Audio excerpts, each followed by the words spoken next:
All right, everybody, what's going on? It's Jack, and welcome back to another video. And quick shout out to Theater Mode for being able to give you this gameplay because, as you guys know, I just refuse to go back to 60 frames per second.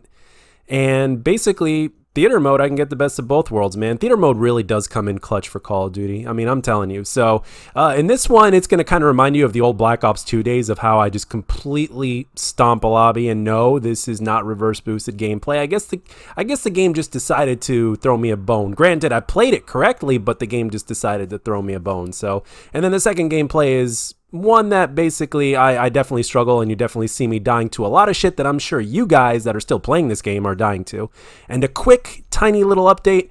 I actually figured out how to stream my regular 1080 60 frames per second while retaining my 120 frames and my personal gameplay experience without spending a single penny. And that is basically streaming through the console. So yeah, that's going to be the way I stream, at least from now on until I cough up the dough in order to upgrade my shit. So that way I can have my cake and eat it too and give you guys the best stream possible whenever I do decide to stream. So just a little update in that area for you guys. And of course, capturing footage without necessarily having to rely on Theater Mode in case a game does not have it, which a lot of them do not. But anyway, let's get into the nitty gritty. So my fellow content creators have been talking about this. This has been a subject on Twitter as well, so I thought I'd give my 2 cents into it. So, and that is the fact that Halo Infinite and Battlefield 2042 are going to basically be teaming up. I mean, granted, they're not doing this purposely. It just so happens to be that time. It seems like the planets and the stars are aligned, so to speak, to where it's going to be like this, to where these two games that a lot of people are actually looking forward to are going to be coming out at around the same time that Call of Duty is also.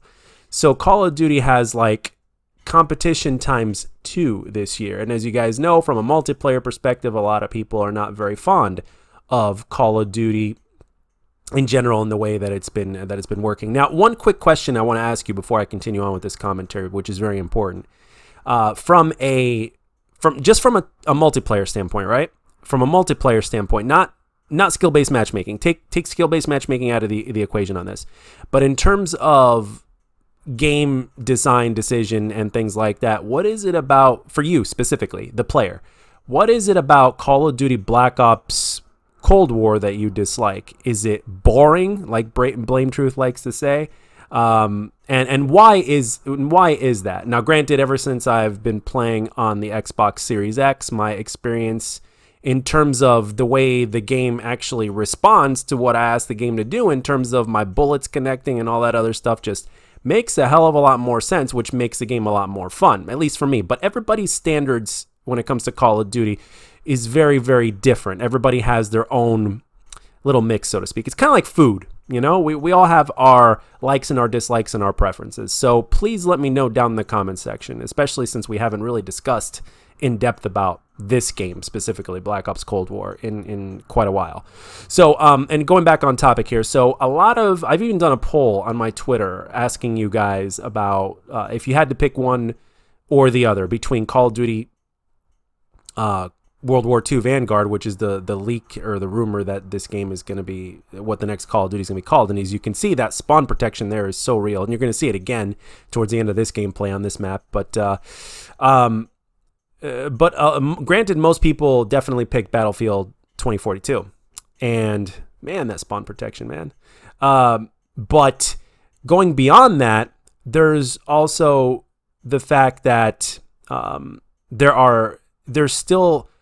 Let's be real here. Call of Duty has been on a winning streak of almost always. I think Infinite Warfare was the only game to kind of lose the winning streak, so to speak, in terms of being the number one seller when it does release. Now, Halo Infinite's multiplayer is going to be free to play. It's going to be game one. It's going to be day one available, especially with the campaign on Game Pass. So those two things right there, and of course Battlefield 2042, which is a game that a lot of people have been looking forward to. Not just the Battlefield community, but I am, like, from smaller content creators to big content creators like Thunder and everybody in between. You know, social media and everything like that. Everybody's basically like all the Call of Duty players, the majority of the Call of Duty players are actually giving Battlefield their support more than ever now.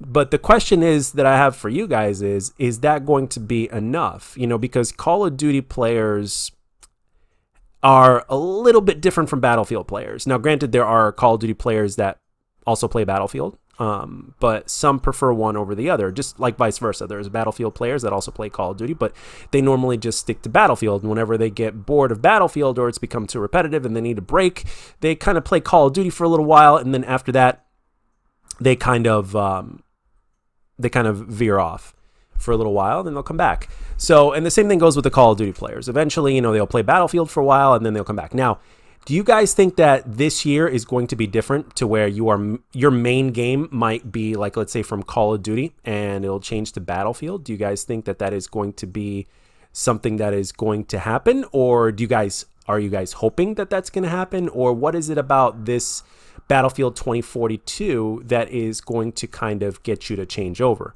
Because as you guys know, there's leaks, there's rumors, there's everything in between. There's been a few things said that even Battlefield 2042 is going to have skill-based matchmaking. I don't know if that's true or not. Again, these are all leaks. You take them with a grain of salt. But there's that, and of course, we're talking the regular. Now, granted, when there's a server browser or a custom game browser or whatnot, that kind of changes things. A lot of you over social media on Twitter specifically have been telling me that if a game has a custom game browser or a server browser or whatnot, it's basically impossible to have skill-based matchmaking implemented. In my mind, thanks to the paranoia that Activision and Call of Duty have given me over the years, I'm always thinking to myself, well, don't be so sure. Granted, what you guys say makes complete sense, but it's like sometimes you just never know how or what they can do to implement this shit. Remember, Fortnite was doing incredibly amazing. I mean, they still are, obviously, but Fortnite basically started it all in terms of this trend, in terms of where a lot of games are heading, and with the Battle Royale, the popularity of Battle Royale, and all that kind of stuff, and everybody's been copying Fortnite. Now, it seems like people are going to be copying Warzone. One thing about Halo Infinite that's really cool is I think it's also, not just because of the free-to-play of the multiplayer, I think what's also cool is that they're going to be doing the Battle Pass correctly. So they're going to have a Battle Pass as well, but it's going to be like, once you have it, it doesn't expire. You can choose which version of the Battle Pass that you have purchased that you can progress towards, and it'll never expire. You always own it. It's like you don't have a specific limited amount of time, and I think that's a big W, and I think Halo is doing a tremendous job with that. And here's the thing about Halo from the Halo side of things. Now, granted, a lot of people, even COD players, a lot of us also started out in Halo, and we respect the franchise, but a lot of players are saying that the gameplay is dated and Halo is just quote unquote too old and all that kind of stuff. I mean, everybody has their own point of view of why they don't play Halo anymore, or why they prefer a certain, or why they prefer Call of Duty over Halo or whatnot. Again, it's kind of like the food aspect that we were talking about earlier. Everybody has their own tastes and wants and preferences, and of course, as time goes on, people change, things change, people move on from one game to the other. Some people go from being sweats to casual players, or vice versa. So do you guys think that this year, with the release of these two games this year around the same time, that are going to be obviously competing with Call of Duty in terms of not just from a gameplay perspective, but also from a sales perspective, and what those games have to offer as well, compared to what Activision has been offering beyond just the game itself?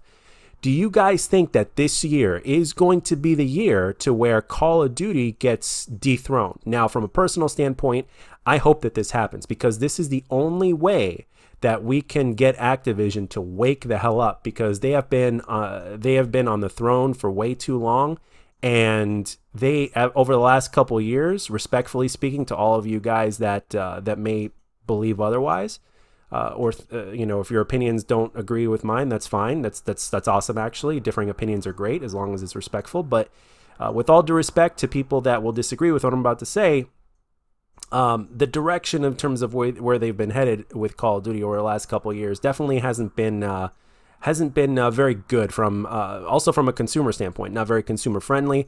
Not very consumer friendly in terms of the multiplayer side of things, the traditional multiplayer side of things. A lot of rinse and repeat. Now, I know what you guys are saying. There's no It's better than buying the map packs and the way they used to do things. Sure, I guess, but all the content is free. But again, we're getting a lot of recycled content, and of course, a few sprinkles of new content thrown in there.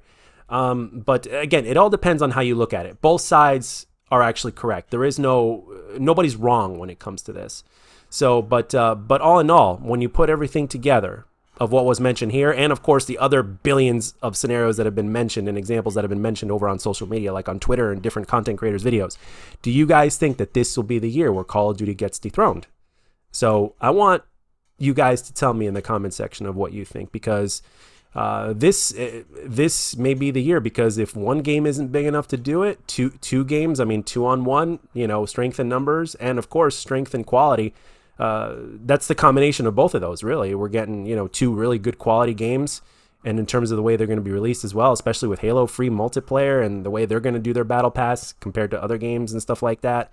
And a return to form in multiplayer gameplay, and adding in, new with the old, I guess, but the right way, because they've tried that a couple times before and they kind of failed. They've gotten better in one aspect and failed on the other. So you guys know how it is. So let me know down in the comment section what you guys think, and I'll catch you guys on the next one.